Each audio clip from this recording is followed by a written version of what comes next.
Ayan, may commendation na natanggap si Unbit.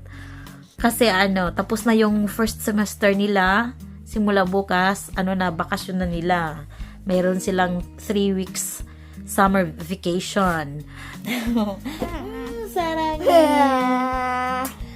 nakakatuwa talaga kasi simula noong kinder pa lang siya, pinupuri talaga siya ng kanyang mga teacher na talagang mabait, palabati, matulungin sa kanyang mga kaklase at nakikinig talaga daw siya. So kinder pa lang pinupuri na siya. At nung nag-grade 1 siya, ganun din, mayroon din siyang certificate na natanggap na talagang daw siya mabait. Ganun din nung grade 2. At saka yung, kahit na yung, hindi lamang yung advisor niya, yung nagtatrabaho din dun sa school, ay, pinuri siya nung pinatawag ako. Sabi noong teacher, si Unbit, talagang mabait, at saka matulungin.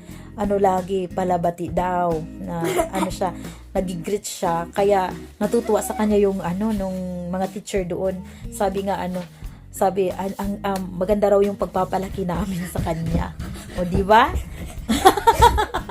Yan ang kagandahan kapag nadidisiplina yung mga bata sa bahay. Na, nag-iinarte. Yan ang lambing niya sa akin. Kapag nadidisiplina yung mga bata sa bahay, nadadala nila yung ugali nila sa labas, 'di ba? Sa school at sa pakikipagsalamuha sa mga bata. Si Unbit talaga ay nakita ko siya matulungin. Lagi siyang kahit kapag may sinasabi niya na kapag may nahihirapan yung kanyang kaklase, tinutulungan niya. Tapos kahit na nga yung kaklase niya na natakot na gusto magpahatid sa bahay nila kasi mag-isa lang daw, hindi niya alam yung bahay. Gusto pa rin niyang ihatid. Sabi ko, hindi ka pwedeng maghatid kasi hindi mo alam kung nasaan yung bahay. Pag uwi mo, ikaw na lang mag-isa. Paano ka uuwi? Hindi ka rin marunong.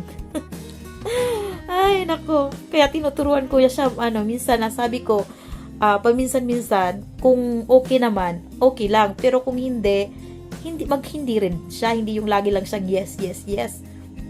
Masubrahan sa kabait. Huwag naman masubrahan sa kabait. Sabi ko sa kanya, yung tama lang, mabait at yung disiplinado dapat siya, yung maayos na pag-ugali sa school, pero hindi pwedeng abusuhin. Sabi ko sa kanya, hindi pwedeng abusuhin yung kabaitan niya. Sabi ko, kung merong mag-aapi sa kanya, hindi siya pwedeng magpaapi. Ayaw kong maapi siya. Gusto ko yung lumalaban siya. Sa tama. Kasi palaban tayo. Kaya sabi ko, tinuturuan ko na siya ngayon kasi nakikita ko na sobrang bait na niya sa kanyang klase. Halos lahat na lang ng sinasabi ng kanyang kaibigan, sinusunod niya. Siya hindi na inaano yung kanyang sarili na yung mga gusto niya. Sabi ko, magsabi ka, hindi yung lang lagi yung kaibigan mo lang yung nasusunod. Paminsan-minsan, mag-suggest ka rin kung ano yung gusto mo, hindi yung oo ka lang ng oo sa kaibigan mo. Ay, naku, ayaw niyang makasakit ng damdamin ng kanyang kaklase, kaibigan. Kaya oo lang siya ng oo. Sinusunod lahat ng gusto. Maingay, makulit. Yan, ganyan talaga siya pag sa akin. Maglambing-lambing yan. Diyan na nagpapapansin. Nagpapapansin siya. Sarangayo. Bakasyon na nila bukas. Kaya lang, wala siyang bakasyon. Wala siyang bakasyon kasi meron siyang meron silang training sa running yata. Yun sa running. Monday to Friday pa rin.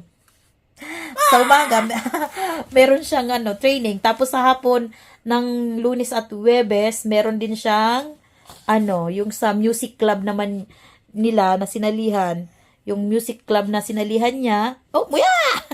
Lunes at saka Huwebes ng hapon, meron din siya ng sinalihan na yung sa music club. May practice din sila, alauna hanggang alas 3. At pag alas 5 hanggang alas 6, meron siyang taekwondo. Kaya busy pa rin siya kahit na bakasyon. Diba?